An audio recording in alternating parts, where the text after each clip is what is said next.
नमस्कार, स्वागत है आपका दृश्य न्यूज़ में। मैं आपके साथ संदीप पोहीवाल।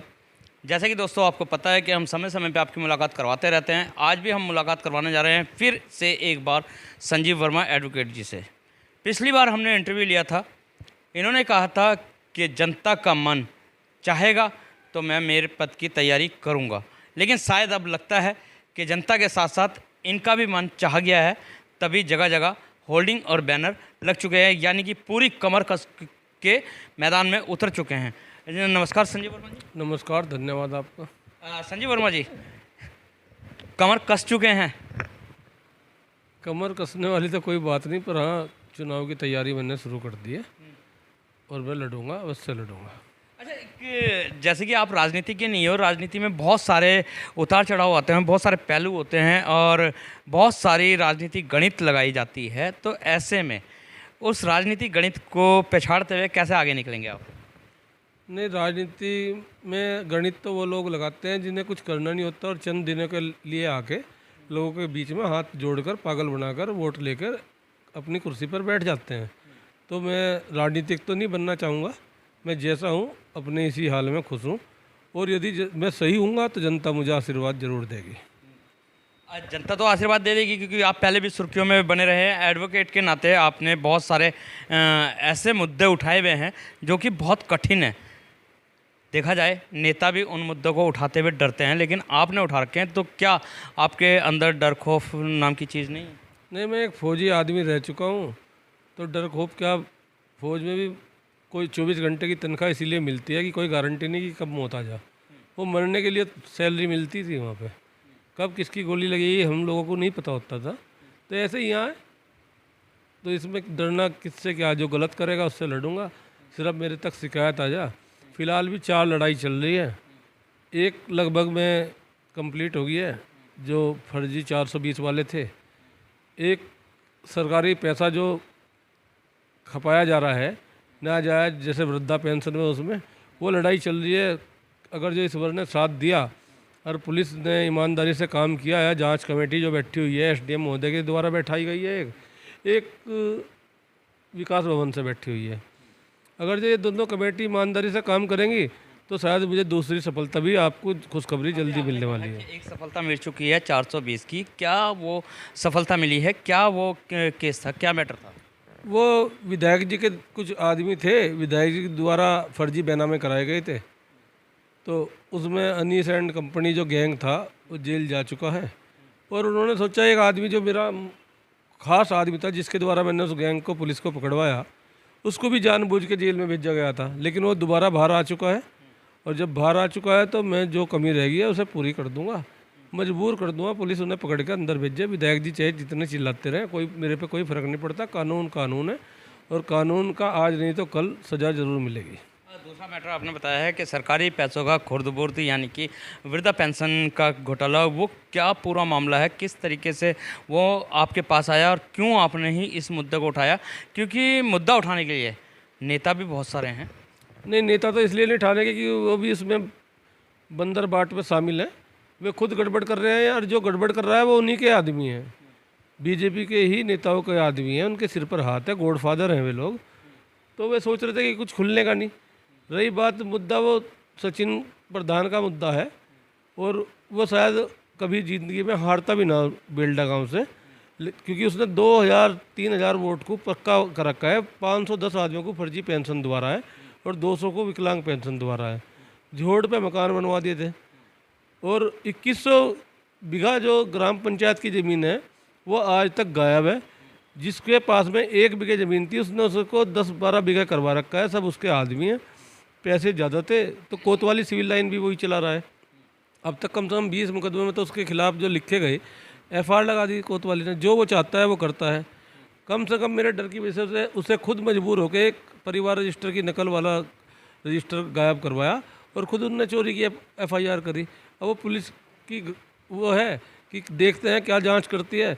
मैंने सूचना मांगी थी कि कौन कौन से डॉक्यूमेंट वहाँ से गायब हुए जो चोरी की एफआईआर हुई, 48 घंटे की थी, अब तक तो भेजी नहीं है।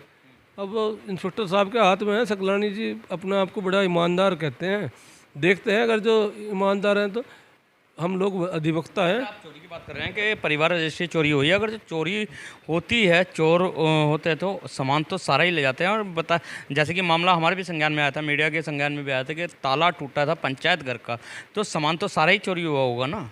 नहीं, उसमें तो कुछ था ही नहीं। पहली बात तो वो रजिस्टर उसके प्रधान के नहीं है, वो तो सेक्रेटरी के थे। लेकिन क्योंकि सेक्रेटरी भी फंस रहा है, कुछ अधिकारी भी फंस रहे हैं, तो वो करवा दिया। उसमें उम्र में छेड़छाड़ कर रखी है, लेकिन वो कहाँ तक का रिकॉर्ड गायब करवाएंगे। यूपी के टाइम में जिसने वोट डाल दी, उसकी उम्र अगर जो 25 साल थी, तो वो आज भी 50-60 साल का नहीं होने का। तो उन्हें उन्हें कहाँ लगा लुकोगे? तो ऑनलाइन है रिकॉर्ड, कहाँ गायब करवा देंगे और कैसे बच जाएंगे? उन अधिकारियों की गलती है जो उसके दबाव में आके अपनी नौकरी दांव पे लगा रहे हैं। मेरी कोई गलती नहीं है। मेरा तो सिर्फ लड़ाई वो है कि यदि पैसा गवर्नमेंट का है तो वो सही आदमी को मिलना चाहिए, लेकिन सही आदमी को तो मिलता ही नहीं। नेताओं के आदमियों को मिलता है, जिसे वे चाहते हैं उसे दिलवाते हैं, नहीं तो आदमी चक्कर काटता हुआ थक जाता है, जूते घिस जाते हैं। तो अब चल रहा है, अब जब उस पर पैसे आ रहे हैं तो वो थाने में भी खिला रहा है अधिकारियों को और पुलिस वाले को भी खिला रहा है। नेताओं का सिर पे हाथ है, वे फ़ोन मार दें। लेकिन मेरे ख्याल में मैं जल्दी सफलता की कगार पे पहुंच चुका हूं। और नहीं तो लास्ट स्टेज है, मैं हाई कोर्ट और सुप्रीम कोर्ट खुली हुई है, उसमें कोई भाईबंदी नहीं, मेरा कोई रिश्तेदार नहीं है। अगर जो अधिकारी उसको बचा रहे हैं तो वो अधिकारी भी स्वयं खुद अपनी आपके जिम्मेदार होंगे, अगर जो उन पर गाज गिरेगी तो। अभी एक आपने प्रेस कॉन्फ्रेंस करी थी, उसमें रुड़की नगर निगम का भी मामला उठाया था और रुड़की नगर निगम का ही आप मेयर चुनाव लड़ रहे हैं। रुड़की नगर निगम का मेयर है और मुद्दा आपका बेलडे का है, नगर निगम का भी मुद्दा है। सारे मुद्दे आप ही क्यों अपने आप में फंसा रहे हैं? नहीं, मैं अपने आप में नहीं फंसा रहा। लोग मेरे पास आते हैं और कोई आदमी उनकी आवाज़ नहीं उठा पाता है, तो अब मेरी छवि ऐसी बन गई तो क्या करूं? कुछ मुझे भी नफ़रत है भ्रष्टाचारी से। आखिर फौजी रहा हूं, फौज वालों को कोई तनख्वाह पे डिपेंड होते हैं, मैं न कि रिश्वत पे। तो फिर मुझे भी मज़ा आता है, दूसरे के दर्द को अपना बनाना बड़ा अच्छा लगता है। अगर जो उसको महसूस जब करना सीख जाओगे तो आपको भी आनंद आने लगेगा। उस दर्द का मज़ा ही अलग है और उसका नशा भी अलग है। तो रही बात बेल्डा की, तो बेल्डा रुड़की से जुड़ा हुआ है, सीमा का गांव है और सीमा का होने के कारण काफ़ी लोग नज़र रखे हुए हैं और एससी समाज के साथ में बेल्डा में बहुत बुरा हो रखा है, जिस कारण से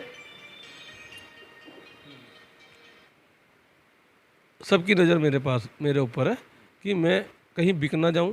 कुछ लोग फर्जी एक ने आईडी लगा के एक दो जगह लिखा भी कि मैं बेल्डा कांड में बिक गया, लेकिन हकीकत कौन है कौन बिका वो सबको पता है। मैं तो जब से लेकर आज तक लड़ाई लड़ रहा हूँ, उसमें मेरा गुस्सा अभी शांत नहीं हुआ। मैं सिर्फ उन अपराधियों को जिनकी वजह से बेल्डा कांड हुआ उन्हें जेल में पहुंचा के, ये नगर निगम तो मैं चुनाव में आ गया हूं, लेकिन मेरा मुख्य उद्देश्य है मैं जिसमें पैर रख दिया मैं उसमें अगर जो मैं सही हूँगा तो मैं जीतूंगा उससे, और वो मैं लड़ाई बीच में मझदार में नहीं छोड़ता। तो ये नशा जो भ्रष्टाचारी खत्म करने का नशा चढ़ा हुआ है, इसे और दुगना करने के लिए आप राजनीति में कदम रखते हैं? नहीं, कभी पहले ऐसा था, अब से 5 साल पहले अधिकारी लोग मुझे कहते थे यार वर्मा जी आप जो है ना गलत कर रहे हो, आप थोड़ा ध्यान दो, बदमाशों की पैरवी मत करो, ये ना करो। जो लोग कहते थे आज वो लोग मेरे से नज़र मिला के बात करें और ओपनली बात करें। किसी भी ग्राउंड में 1000, 500, 100, 200 आदमी ला के बात करें, मैं बताऊंगा कि मैं जब भी सही था, आज भी सही हूँ और आगे भी सही रहूँगा। लेकिन उनकी सोच पहले भी गलत थी और आज भी गलत कर रहे हैं। तो ऐसा कुछ नहीं है, ये तो सिर्फ आदमी को बदनाम करने के भी होते हैं। कुछ आदमी अपना इंप्रेशन दिखाते हैं कि मैं बहुत बड़ा हुआ हूँ अधिकारी, लेकिन अधिकारी मेरी नज़रों में वो सही है। मेरी नज़रों में तो एक छोटा कर्मचारी भी अच्छा है अगर जो वो ईमानदार है, मैं उसकी भी रिस्पेक्ट करता हूँ। और जो ईमानदार आदमी है तो उसकी तो मैं सच में ईश्वर के रूप में मानता हूँ उसे। तो ऐसा कुछ नहीं है, भ्रष्टाचार से मेरी लड़ाई है तो वो नगर निगम में भी काफ़ी हो रखी है। मुझे मेरी नज़र है, मैंने सूचना भी मांगी थी, उन्होंने नहीं दी।